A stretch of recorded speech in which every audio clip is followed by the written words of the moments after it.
ஒருத்தர் 5 மணிக்கு பிளைட் பிடிக்கிறவர் என்ன பண்ணாரு, 2 மணிக்கு எழுந்தா தான் 3 மணி நேரத்துக்கு முன்னாடி இருக்கணும். இன்டர்நேஷனல் பிளைட் போகணும்னா 3 ஹவருக்கு முன்னாடி நிக்கணும். 1 ஹவர் ஆகும் அவர் வீட்டுல இருந்து போறதுக்கு.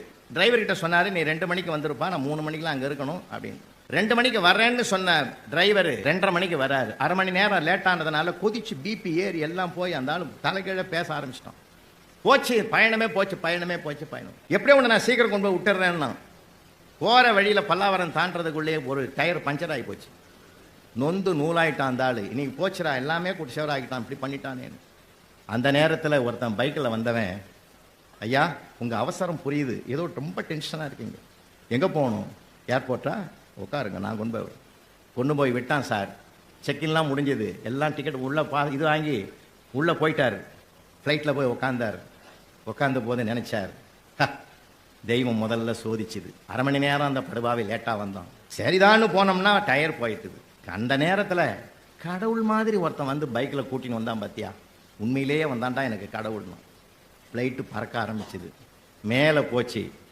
கொஞ்ச நேரத்தில் பைலட்டு சொன்னார், விமானத்தில் எதிர்பாராத கோளாறு வந்துட்டுது, அவங்கவுங்க தயாராக பாராசூட்டை கையில் எடுங்க, அவங்கவுங்க பொழைச்சிங்கன்னா. அப்போ அவர் நினைக்கிறாரு, லேட்டாக வர்றது மூலமாக கடவுள் எனக்கு உணர்த்தினான், நான் புரிஞ்சிக்கல.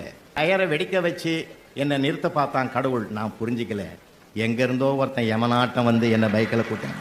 நான் என்ன சொல்ல வரேன், அரை மணி நேரத்துக்கு முந்தைய அவன் கடவுளாக தெரிஞ்சான், அரை மணி நேரத்தில் அவன் யமனாயிட்டான் சார். இதுதான் நம்ம மதிப்பீடு. எதுவும் எப்போதும் நடக்க வேண்டும் என்றால் நடந்தே தீரும் என்ற ஞானம் எப்பொழுது வருகிறதோ அப்பொழுது அதை மற்றவர்கள் மீது நாம் சுமத்த முற்பட மாட்டோம்.